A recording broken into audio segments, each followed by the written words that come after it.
Hi, this is Luann with Rock and Book Reviews. I'm delighted today to be here with Kari Bovee.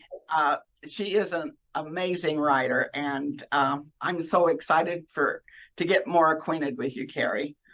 Me too. Before we start, can you share a little bit about yourself, like where you grew up, how many siblings you have, and maybe a couple of memorable Experiences. Yeah. So I was born in Los Alamos, New Mexico. My father was a nuclear physicist and he was at the labs there. And then we moved to San Diego for a short stint, but then we went back to New Mexico. So I've lived most of my life in New Mexico. I went away to school in California, lived in California for a while. I've also lived in Texas and Mississippi, of all places. But growing up, it was mostly in, New Mexico, and I absolutely loved it. We lived in the North Valley of the Albuquerque area. And currently I live in a neighboring village called Corrales. So I've always loved this part of the area because it's right by the river. So we have lots of beautiful cottonwood trees. It's actually quite lush. Most people think of New Mexico as just a straight desert. But growing up in New Mexico, we had a lot of really interesting experiences here because of the history. There's so much, Native American and Puebloan history here. And my father was really big into that. So one of the memorable experiences, well, several actually, was he drug us all over the state, looking at ruins and settlements. And even when we lived in Los Alamos, we would go out to the reservation close by there, and my parents would trade with some of the Indians for pottery. So we'd bring them, clothing and household goods, and they would trade with pottery. So that was kind of an interesting experience. Then also, growing up, I was a little bit introverted and would spend a lot of time reading or just in my own imagination. And I think that my parents really wanted me to experience something a little bit more outdoorsy. So when I was 10 or 11, I think I was 10, my mom took me to take a riding lesson, a horseback riding lesson, and I was terrified. I was like, why are you doing this to me? I'm terrified of horses. I don't want to do this. And she's like, you just got to give it a try. So I had my first lesson, and it was magical, and I was hooked. And I've had horses in my life ever since then. So that was something that really made a huge impact on me. And, I still have horses now, and I hope to have horses for a long, long time. Well, I share your love of Native American things and of horses. Yeah. I was never afraid of. As long as we've had horses when I was born. So as So young you, as I can remember, my dad had me on his lap before I started riding horses by myself. So wow, that's cool. Yeah, I was kind of on my own. And even though my mom took me, she was really afraid of horses. So as I got more and more into it and kind of into showing and competing, she was terrified to drive the horse trailer. So I think I was 14 and a half or something like that when I got my driver's license. And I was hauling that trailer all over town. I shudder to think, because I wouldn't have let my daughter do that, but that's why my mother was too. Even though we had a small farm and horses and pigs and chickens, the whole 9 yards, mom was, I don't think I've ever seen her on a horse. I don't think she'd go near one, because I remember, even though I was very, very young, when dad would have her lift me up to him so he could put me in his lap. Could have been more than 3 or 4. right. But I remember how upset my mom was. Frances, you're going to drop her. She's going, it was like, yeah. Right. But her and my dad had a really close relationship. She was British and descendant of royalty. And so she's very proper. and my dad is a cowboy clear through, so it was quite a combination. Wow, what a neat pairing. It was because I was taught the proper things, and yet I was taught to be accepting of people and just the Yeah. old cowboy way. And so it was. I cherry being raised by two so different people. Yeah. But anyhow, you've been writing stories for many years. So what motivated you to finally get one published? Well, I had wanted to write a novel when I was, in college, and I did write one, and it was terrible. Uh, but when we lived in Ventura, I was looking for something to do like that. And I had heard about a writer. Her name was Sonia Massey, and she actually wrote the novel for a movie Far and Away. Do you remember that with Tom Cruise and was it Tom Cruise? Yes, and it It was was very good. yeah, Yeah. a Ron Howard movie. So the movie was written first, and she was kind of a script doctor. She was a romance author, and she was a script doctor that worked for one of the agencies, and they asked her to write the novel for Far and Away. So she kind of had this name, and she lived in my town, and then I heard she was giving writing classes, or kind of like a critique mentorship type of thing. And so I started going to her house. She met with a number of authors. I think there was maybe a group of 12 of us or something like that. We met every single week in her living room, and we would talk about our novels. We would write 10 to 12 pages. We would bring it. She would critique it. The group would critique it. And so through this process, she had said to me, I think, when I had finished the novel that I was working on, she said, I think you're ready to start looking for an agent and, maybe to think about getting published.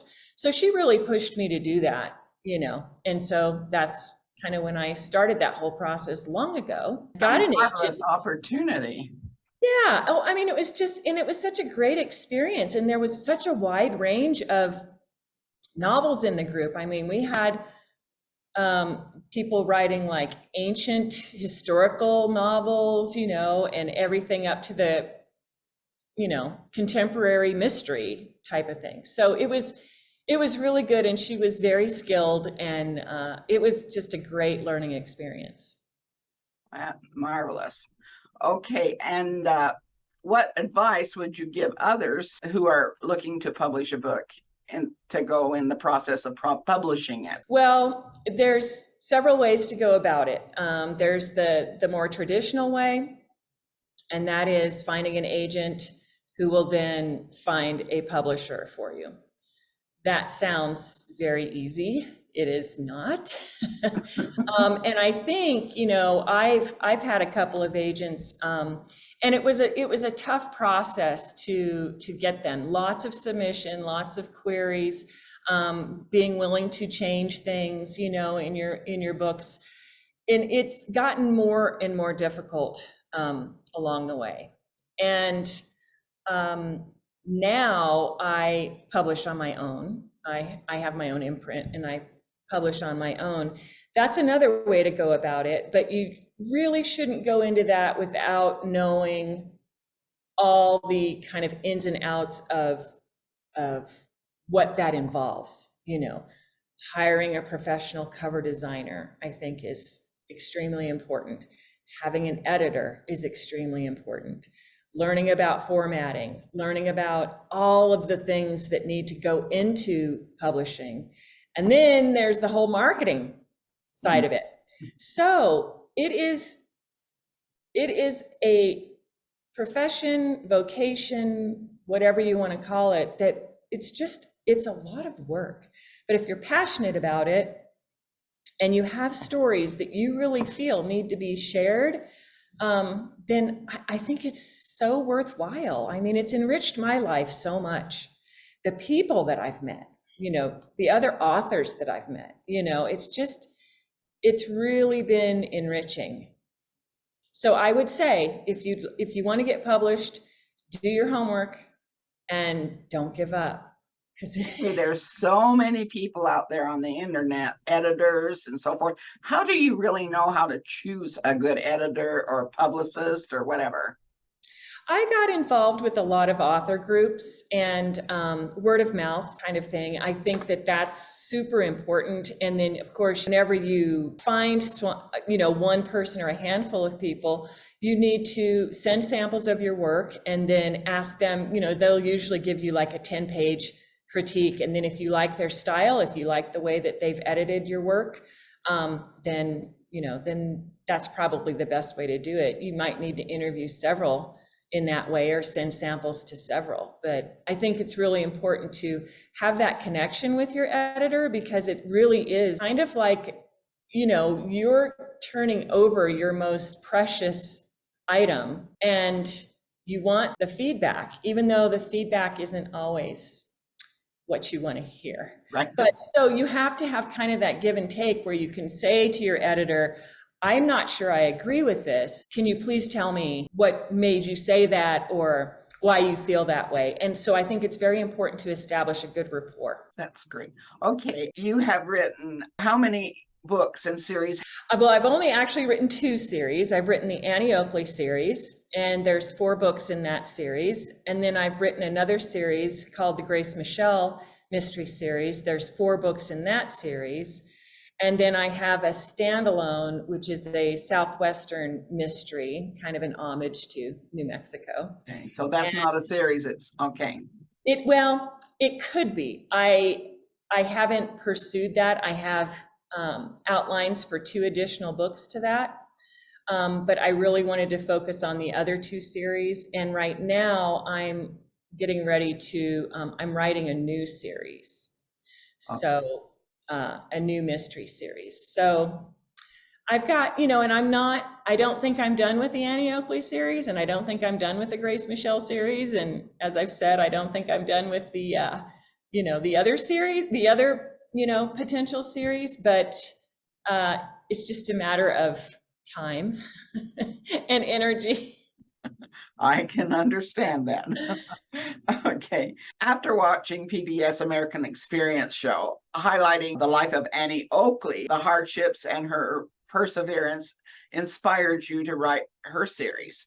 So tell us a little about the things you learned and what inspired you to write her series. Yeah, so I don't know. I guess growing up, or, of course, everybody's heard of Annie Oakley, but nobody really kind of, anybody that I knew hadn't really looked at her life in depth. And I did not really take her that seriously. She seemed kind of cartoonish and one-dimensional to me. But after I watched that series, I was amazed, first of all, by the hardship that she had endured. Her family was very poor. Her father died young. So she had older siblings that had left the home, but she had younger siblings as well. And when her father passed away, she really had to step up to the plate and help. And so her father had taught her to shoot. She decided that the best way that she could help was to shoot game to help feed the family. So her talent was born out of necessity. And I thought that was interesting. But then when you take that talent for a young woman in the 1800s, it is not something that most women did. Really, I mean, very few. And the fact that she was able to make a living and then become wildly famous throughout the world using this talent in this world of men, I just thought that was super fascinating. And then she also, she was very tenacious and very, very concerned about her reputation and extremely moral. But she was determined. And she was very tiny. She was not, I think she was maybe 5 feet tall and just mighty, So I was just like, wow, this is an empowered woman. And I was very fascinated by that. I hadn't seen her that way before. I love your Annie Oakley series. Oh, thank you. Thank you. I used to love to watch the movie Annie Get Your Gun, the musical. Yeah. And in fact, I performed in one. But when I was growing up, they actually had a Annie Oakley series on TV. Yes, I didn't see that series, but I had heard about it. So and I used to like to watch that, but otherwise you never hear of her anymore. So I was glad you did that. Well, thanks. Yeah, I mean, I think people have enjoyed this series, and I think that of course, I have taken some creative license. In my books, she's an amateur sleuth, which, that didn't happen. And I've kind of played with the timelines of her life a little bit because there were spans of her life that were kind of, well, not that interesting. And so, I kind of compacted things, but I think it was refreshing for people to kind of be reminded of her and see her in a different light, like I did. And I like the way you make notes on what situations actually happened.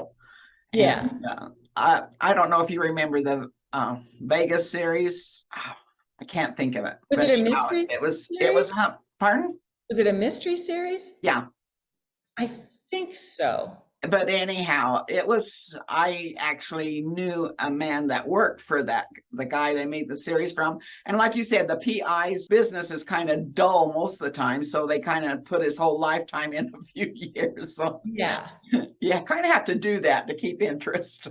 Right, right. And I was thinking of doing things chronologically, but then there'd be these huge gaps. So I kind of just compressed things. I think that's wise. I think that makes a good book. Okay, you talked about the new paranormal series you plan to create. Have you started that? I have. I am just in the process. I'm finishing the edits of book 1, and I'm getting ready to brainstorm book 2. And it's paranormal in the sense that there's a ghost. There's not werewolves or vampires or anything like that, but there is a ghost that lives in the hotel that my protagonist has inherited. So he serves kind of as her mentor and helps a little bit with her solving the mysteries. And I love that type of a story. Yeah. Ghost Mrs. Muir and Yeah. that Charlie guy that used to but that was before your time. Have you any further comments you'd like to add? No, I'm just so thrilled to be asked to be interviewed. I really enjoy that. I love it when people reach out to me, and it's so heartwarming to hear when people like the series because you really do put a lot of yourself into writing a book, and you live in that world for such a long time that it's really neat to make the connection with people when they want to be in that world. It's like you feel like you've made an instant friend. So that's really nice. Do you put your own personality into some of your characters? Well, I think it's unavoidable. I really do. I don't know how authors can completely divorce themselves from their characters. So my characters, I think it's more of, I try to put myself in their shoes. For a real life historical figure like Annie Oakley, that was a little bit tricky because I kind of had to interpret her character and what kind of a person she was, and then sort of imagine myself in her situation and try to figure out, based on what I knew of her history, and how I would emotionally react to things. So that was a little tricky. But when you have a fictional character, you can go all the way with really putting a lot of yourself into that character. And the book that I'm writing now is kind of interesting. I'm using the Enneagram for character development, and Enneagram is kind of a personality profile thing, like Myers-Briggs or something like that. And so it's interesting to use some of your own personality traits, the good, the bad, and the ugly, in your characters, because it really makes them more well-rounded. And I think it helps people resonate with the character better. So what is the name of your new series? Well, it's called the Arabella Price Mystery Series. Okay. Yeah, and so Arabella is an English actress who has been living in New York for quite some time. She married a very wealthy man who bought her own theater, and he passes away, and so she's assuming she's going to inherit all of his wealth, which she is, but there's a stipulation that she has to live at this hotel for a year before she gets everything. So That's how she goes to this small Colorado mining town, which is just a far cry from anything she's ever experienced before. Oh, so it's not in New York. So it's not in New York. It's out in the backwoods. It's amazing. I had a couple of years that we were able to just go all over the United States. It was just amazing to me. The most beautiful country I never, because we went the back roads. We didn't go the main highways most of the time. And the beautiful country I never even knew existed here. And just interacting with people, the different areas and how different the cultures are within the United States. Yes, and in the late 1800s, which is when this series takes place, it was really culturally different. Dramatically. Okay, and you have a giveaway for us. Can you talk? I do. I am going to be giving away a signed copy of Girl with a Gun, which is the first book in the Annie Oakley series, a series mug, and also a notepad with an Annie Oakley quote on it. How fun. That'll be exciting for some lucky US Canada winner. Okay, so it's been a delight. It's totally a privilege talking with you. Same. I appreciate it so much, Luann. And we hope that you will all search the universe through books. Goodbye. Yes. Bye.